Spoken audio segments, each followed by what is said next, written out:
பல்வேறுபட்ட எதிர்ப்புகள் சர்ச்சைகளையும் தாண்டி இலங்கை நாடாளுமன்ற உறுப்பினர் நாமல் ராஜபக்ச இப்ப பிரித்தானியாவுக்கு பயணம் செய்திருக்கிறார். நாமல் ராஜபக்ச எதுக்காக யூகேக்கு போயிருக்கிறார், அங்க அவர் போய் செய்ய போற விஷயங்கள் எல்லாம் என்னன்றது ஒரு முக்கியமான கேள்வியா இருந்தாலும், இன்னொரு பக்கமா இருக்கக்கூடிய பிரதானமான ஒரு சர்ச்சைக்குரிய விடயம் என்னன்னு சொன்னா, இது இவ்வளவு பெரிய விடயமா பேசப்படுறதுக்கான ஒரே ஒரு காரணம் என்னன்னு சொன்னா, யூகேயினுடைய கேம்பிரிட்ஜ் ஒன்றியத்தால நாமல் ராஜபக்சவை அங்க உரையாற்றுறதுக்காக ஏற்கனவே அழைப்பு விடுக்கப்பட்டிருந்தது. அந்த ஒரு திட்டத்தில் தான் அவர் யூகேக்கு பயணம் செய்ய ஆரம்பிச்சிருந்தார்.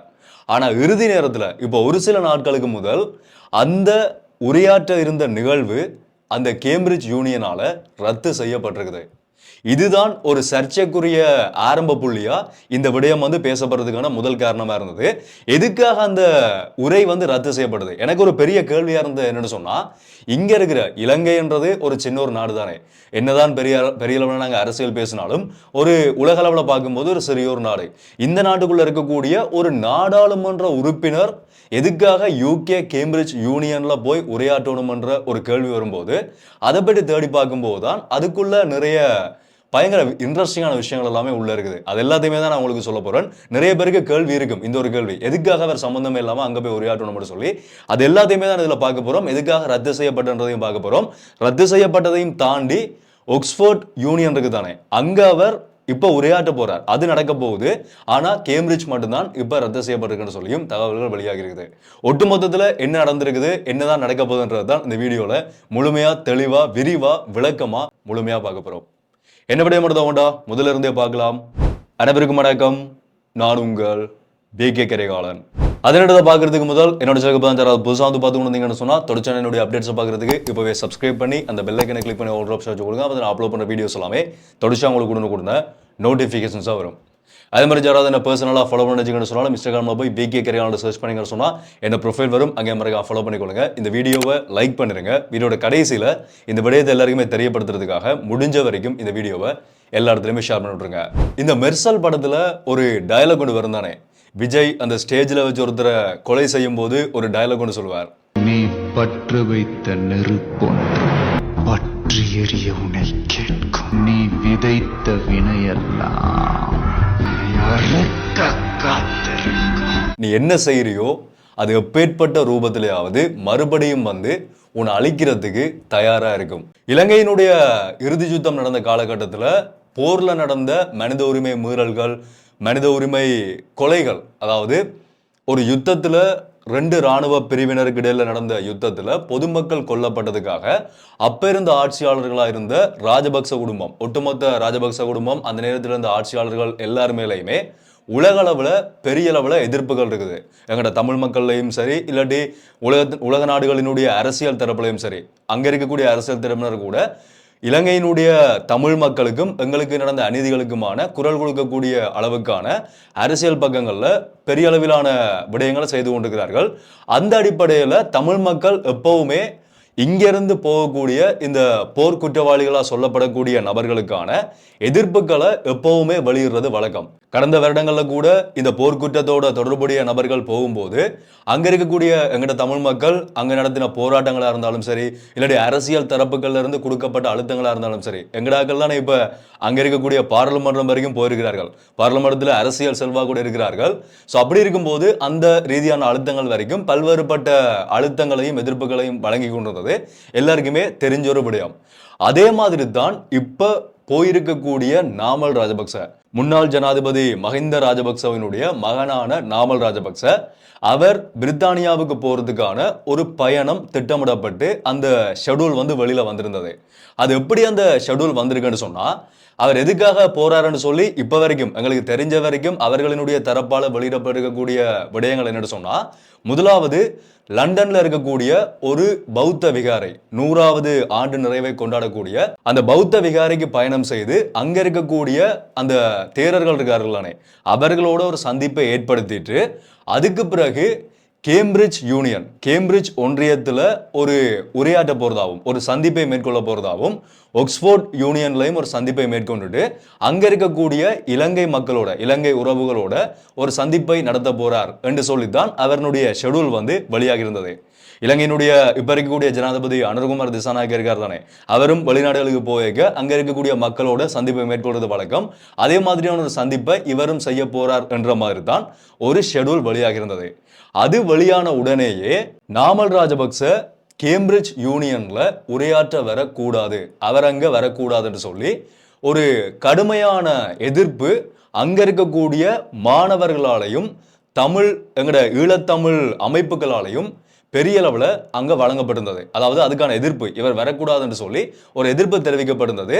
அந்த எதிர்ப்பினுடைய விளைவா என்ன சொல்லியிருந்தார்கள்னு சொன்னா, ஒருவேளை இது நடக்குமா இருந்தா லண்டன்ல போராட்டங்கள் வெடிக்கிறதுக்கான வாய்ப்பு இருக்குது என்று சொல்லி ஒரு விடயம் அங்க இருக்கக்கூடிய செய்தித்தளங்களையும் சரி இங்க இருக்கக்கூடிய செய்தித்தளங்களையும் சரி பெரிய அளவில் வெளியாகினது. இந்த குறிப்பிட்ட அந்த சந்திப்பு நடக்க இருந்த ஒரு சில நாட்களுக்கு முதல், இவர் நேற்றைய நாள்ல லண்டனுக்கு போயிருக்கிறார், இவர் போறதுக்கு ஒரு சில நாட்களுக்கு முதல் தான் கேம்பிரிட்ஜ் யூனியன் ஒரு அறிவிப்பை வெளியிடுறார்கள். நாமல் ராஜபக்சவால நடத்த இருந்த அந்த உரை நாங்க ரத்து செய்கிறோம், பாதுகாப்பு காரணங்களால நாங்க ரத்து செய்யறோம்னு சொல்லி ஒரு விடயத்தை அவர்கள் வெளிப்படுத்தியிருந்தார்கள். ஸோ ஒரு முக்கியமான விடயமா பார்க்கப்படுது. கேம்பிரிட்ஜ் யூனியன்ன்றது யூகேல இருக்கக்கூடிய மக்களுக்கு தெரிஞ்சிருக்கும், அது எவ்வளவு பெரிய முக்கியம் வாய்ந்த பல்வேறுபட்ட அரசியல் தலைவர்கள் அங்க உரையாற்றின ஒரு முக்கியமான இடம். அந்த இடத்துல கிடைத்த ஒரு வாய்ப்பு வந்து அங்க இருக்கக்கூடிய தமிழ் சமூகங்களினுடைய எதிர்ப்பினால்தான் கடைசி நேரத்துல ரத்து செய்யப்படுகிறது. ஓகே, இதுதான் நடந்திருக்கக்கூடிய ஒரு சம்பவம். இப்ப நிறைய பேருக்கு ஒரு கேள்வி வரும், சம்பந்தமே இல்லாம எதுக்காக நாமல் ராஜபக்ச அவர்களை அங்க யூகேல இருக்கக்கூடிய கேம்பிரிட்ஜ் யூனியன் ஒரு உரையாற்றுறதுக்காக எதுக்கு அழைப்பு விடுத்திருந்தார்கள், அது எப்படி நடந்ததுன்னு சொல்லி ஒரு கேள்வி வரும். அதுக்கான பதிலை நான் தேடி போகும்போது தான் எனக்கு தெரிஞ்ச ஒரு விஷயம் என்னன்னு சொன்னா, இந்த ஆக்ஸ்போர்ட் யூனியனா இருந்தாலும் சரி கேம்பிரிட்ஜ் யூனியனா இருந்தாலும் சரி இவர்கள் என்ன செய்கிறார்கள்னு சொன்னா, உலக நாடுகளினுடைய தலைவர்களை அந்த இடத்துல கூப்பிட்டு, அங்க இருக்கக்கூடிய மாணவர்கள் இருப்பார்களானே அந்த யூனியன்ல இருக்கக்கூடிய நபர்கள், அவர்களோட உலக நாடுகளினுடைய முக்கியமான தலைவர்களை அங்க வர வச்சு ஒரு டிபேட் நடத்துகிறார்கள், ஒரு விவாதம். அதாவது அந்த தலைவர்கள்ட்ட ஏற்கனவே உலக நாடுகளினுடைய பெரிய ஜனாதிபதிகள் அந்த இடத்துல கலந்து கொண்டிருக்கிறார்கள், பிரைம் மினிஸ்டர்ஸ் பிரதமர்கள், அதே மாதிரி நாடாளுமன்ற உறுப்பினர்கள், இந்த மாதிரியான முக்கியமான அரசியல்வாதிகள் உலக தலைவர்கள் எல்லாரையுமே அங்க கூப்பிட்டுட்டு அங்க இருக்கக்கூடிய மாணவர்கள் நேரடியா அவர்கள்ட்ட கேள்விகளை கேட்பார்கள்.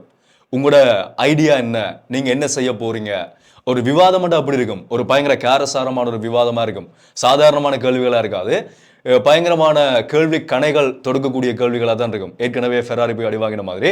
ஸோ அந்த மாதிரியான கேள்விகள் கேட்கும் போது அவர்கள்ட்ட இருந்து வரக்கூடிய பதில்கள் தான் அங்க முக்கியமான ஒரு விடயமா பார்க்கப்படும். கிட்டத்தட்ட ஒரு சர்ச்சையான கேள்விகள் கேட்கப்படக்கூடிய ஒரு இடமா கூட அது இருக்கலாம், மாணவர்கள்ட்ட இருந்து வரக்கூடிய கேள்விகள். ஏன்னா அவர்கள் தான் அடுத்த அரசியல், அடுத்த தலைமுறை, நாங்க தான். ஸோ எங்கட இடத்துல இருக்கக்கூடியவர்களுக்கு வரக்கூடிய கேள்விகளுக்கு இவர்கள் பதில் சொல்லுவார்கள், இல்லாட்டி இவர்கள்ட்ட இருக்கக்கூடிய ஐடியாவை அங்க ஷேர் பண்ணுவார்கள். அப்படிப்பட்ட அதுக்காக உருவாக்கப்படுது 1815ஆம் ஆண்டுல உருவாக்கப்பட்டதா சொல்லப்படுது கேம்பிரிட்ஜ் யூனியன். ஸோ அதுக்காக உருவாக்கப்பட்ட ஒரு இடம் தான் அந்த கேம்பிரிட்ஜ் ஒன்றியம். அந்த இடத்துல தான் நாமல் ராஜபக்ச அவர்களை இன்வைட் பண்ணி மாணவர்கள்ட்ட இருந்து வரக்கூடிய கேள்விகளுக்காக பதில் சொல்ற மாதிரியான ஒரு விவாதமா தான் அது திட்டமிடப்பட்டிருந்ததா எங்களால் பார்க்கக்கூடியமா இருந்தது. அப்படிப்பட்ட ஒரு முக்கியமான நிகழ்வு தான் கடைசி நேரத்தில் அங்க இருக்கக்கூடிய மாணவர்களாலையும் அதே மாதிரி கிட்டத்தட்ட 20 புலம்பெயர் தமிழ் அமைப்புகளினுடைய எதிர்ப்பாலையும் ரத்து செய்யப்பட்டிருந்தது. அதே நேரத்தில் அரசியல் செல்வாக்கும் அரசியல் அழுத்தமும் அதுக்குள்ள இருந்ததாகவும் எங்களால் பார்க்கக்கூடிய மாதிரி இருந்தது. வெளிநாடுகளினுடைய செய்தி தளங்கள்ல இருந்து இந்த விடயங்களை பார்க்கக்கூடிய மாதிரி இருந்தது. ஸோ இந்த ஒரு காரணத்தினால தான் இவருடைய உரை அங்க ரத்து செய்யப்பட்டிருக்குது. ஓகே, அது ரத்து செய்யப்பட்டுட்டேன்னு சொன்னா அப்புறம் எதுக்காக நாமல் ராஜபக்ச நேற்றைய நாளில் பிரித்தானியாவுக்கு விஜயம் செஞ்சிருக்காருன்னு சொல்லி கேட்டீங்கன்னு சொன்னா, ஏற்கனவே சொன்ன மாதிரி அவர் போனதுக்கான பிரதானமான காரணமா சொல்லப்பட்டது அங்க இருக்கக்கூடிய ஒரு பௌத்த விகாரையினுடைய 100வது ஆண்டு நிறைவு விழால கலந்து கொள்றதுக்காக தான் அவர் போயிருந்தார். அதே மாதிரியே இப்ப போய் அவருடைய சமூக பக்கங்கள்ல எடுத்து பாத்தீங்கன்னு சொன்னா அங்க போய் மகாநாயக தேரர்களை சந்திச்சிருக்கிறார், அவர்கள்ட்ட ஆசி பெற்றிருக்கிறார். அவருடைய செயல்பாடுகள் எல்லாமே அவருடைய பக்கங்கள்ல வெளியாக ஆரம்பிச்சிருக்குது. ஸோ அந்த நிகழ்வை முடிச்சுட்டு அடுத்ததா இன்னொரு உரையாற்றக்கூடிய இடம் இருக்குதானே, ஆக்ஸ்போர்ட் யூனியன் இருக்குதானே, அந்த ஆக்ஸ்போர்ட் யூனியன்ல அவர் உரையாற்றுவார் என்று சொல்லித்தான் இப்ப வரைக்கும் எதிர்பார்க்கப்பட்டு கொண்டிருக்குது. அது கேன்சல் பண்ணப்பட்டதா எந்த ஒரு செய்திகளுமே வெளியாகல. கேம்பிரிட்ஜ் மட்டும் தான் கேன்சல் செய்யப்பட்டிருக்குது. ஸோ அதனால ஆக்ஸ்போர்டில் அவர் உரையாற்றுவார்னு சொல்லி எதிர்பார்க்கப்படுது. அதை முடிச்சுட்டு அடுத்த கட்டமாக அங்கே இருக்கக்கூடிய இலங்கை மக்களை வந்து சந்திப்பார் என்று சொல்லியும் ஒரு விடயம் இப்ப சொல்லப்பட்டிருக்குது. இதுல இன்னொரு முக்கியமான விடயம் என்னன்னு சொன்னா, நான் இன்னொரு செய்தித்தளத்துல பார்த்தேன். நான் நினைக்கிறேன் தமிழ் கார்டியன் நினைக்கிறேன். தமிழ் கார்டியன்ல இன்னொரு முக்கியமான விடயமும் எழுதப்பட்டிருந்தது. 2010 ஆண்டுல இந்த வரலாறு திரும்புகிறது என்று சொல்லுவோம் தானே, இங்கிலீஷ்ல சொல்ல போனா ஹிஸ்டரி ரிப்பீட்னு சொல்லுவோம். 2010 ஆண்டுல நாமல் ராஜபக்சவினுடைய அப்பா மஹிந்த ராஜபக்சவும் இதே மாதிரி ஒரு யூனியன்ல போய் உரையாற்றுறதுக்காக போகும்போது அந்த யூனியன் உரையும் அங்க இருக்கக்கூடிய எங்கட மக்களால எதிர்ப்பின் காரணமா ரத்து செய்யப்பட்டதாகவும் ஒரு விடயம் எழுதப்பட்டிருந்தது. ஹிஸ்டரி ரிப்பீட்ன்ற மாதிரி. அப்ப அவருக்கு நடந்தது இப்ப இவருக்கு நடந்திருக்குன்னு சொல்லியும் ஒரு விடயம் அந்த இடத்துல எழுதப்பட்டிருந்ததை எங்களால பார்க்கக்கூடிய மாதிரி இருந்தது. இதுக்கு பின்னால் எல்லாம் இருக்கக்கூடியது ஒரே காரணம் தான். எங்கட தமிழ் மண்ணில் தமிழ் மக்களுக்கு நடந்த அநீதிகளுக்கான ஒரு நீதி பெற்றுக் கொடுக்கப்பட வேண்டும். அது ஒன்றுதான் ஒரே ஒரு காரணமா இருக்குது. இதுக்கு பின்னால மற்றபடி அரசியல் ரீதியாக சொல்லப்படக்கூடிய காரணங்கள் எதுவுமே கிடையாது. வெளிப்படையாக பார்க்கும்போது நீதி பெற்றுக் கொடுக்கப்படணும். 1.5 லட்சம் மக்கள் கொல்லப்பட்டார்கள், நாங்களும் அதுக்குள்ள தான் இருந்தோம். அப்படி இருக்கும்போது அதுக்கான ஒரு நீதி எங்க கிடைக்குது? இன்றைக்கு காசாவை பற்றி நிறைய மக்கள் பேசி இருக்கிறோம். அதே மாதிரி ஈரானில் நடக்கக்கூடிய பிரச்சனைகளை பேசி கொண்டிருக்கிறோம். அமெரிக்காவில் ஐசால மேற்கொள்ளப்படக்கூடிய கொலைகளை பற்றி பேசுகிறோம். ஆனால் இந்த சமூக ஊடகங்கள் இருக்கிறதால நாங்கள் இதை பற்றியெல்லாம் பரவலாக எல்லாருமே பேசி கொண்டிருக்கிறார்கள் உலக அளவில். 2009 ஆண்டு போரில் எங்கட மக்களுக்கு நடந்த பிரச்சனைகளையும் நாங்கள் அந்த இடத்துல கொல்லப்படும் போது இருந்த டிவி சேனல்ஸ் வரைக்கும், அந்த டிவி சேனல்ஸில் வரைக்கும் மாநாட மயிலாட நிகழ்ச்சிகளை நடத்தி தான் அதை மறைச்சிருந்தார்கள். அப்போ இப்படிப்பட்ட சமூக ஊடகங்கள் இருந்திருந்தா எங்களுக்கும் ஏதோ ஒரு தீர்வு கண்டிப்பாக கிடைச்சிருக்கும்.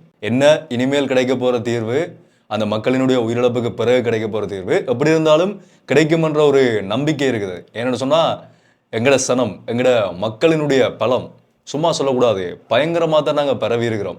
ஒரு குறிப்பிட்ட இடத்துல இருந்து வெளியேற்றப்பட்ட மக்கள் நாங்கள் இன்றைக்கு உலகத்தில் ஜோதிச்சு பாருங்க, எத்தனை நாட்டில் இருக்கிறோம், எத்தனை அரசியலுக்குள்ள இருக்கிறோம், எத்தனை பெரிய பெரிய நிறுவனங்களை உருவாக்கி இருக்கிறோம். பெரிய பெரிய இடங்கள்ல மில்லியனர்ஸ் பில்லியனர்ஸ் வரைக்கும் ஒரு அரசியல் பலமாக இருந்தாலும் சரி, பண பலமாக இருந்தாலும் சரி, ஒரு ஆள் பலம்ன்ற வரைக்கும் ஒரு பெரிய ஒரு கட்டமைப்பை தமிழ் மக்களாக உருவாக்கியிருக்கிறோம். இதில் வேறு எதுவுமே இல்லை. தமிழ் மக்கள், ஈழத்தமிழ் மக்கள் என்ற ஒரு அடிப்படையில் நாங்கள் உருவாக்கி இருக்கிறோம் என்று சொல்லி நினைக்கும் போது பெருமையாக இருக்குது. இதை பற்றி உங்களுடைய கருத்துக்களை தாராளமாக கீழே இருக்கிற கமெண்ட்ல சொல்லிடலாம். தொடர்ச்சியான அப்டேட்ஸை பார்க்குறதுக்கு சப்ஸ்கிரைப் பண்ணியிருப்பீங்க. அப்படி பண்ணலன்னு சொன்னால் சப்ஸ்கிரைப் பண்ணி இந்த பெல் ஐக்கனை கிளிக் பண்ணி அவுட் ஆப்ஷன் கொடுங்க. அப்போ அப்லோட் பண்ணுற வீடியோஸ் எல்லாமே தொடர்ச்சி உங்களுக்கு கொடுங்க நோட்டிஃபிகேஷன்ஸாக வரும். ஸோ மீண்டும் வீடியோவில் சந்திப்போம். நன்றி.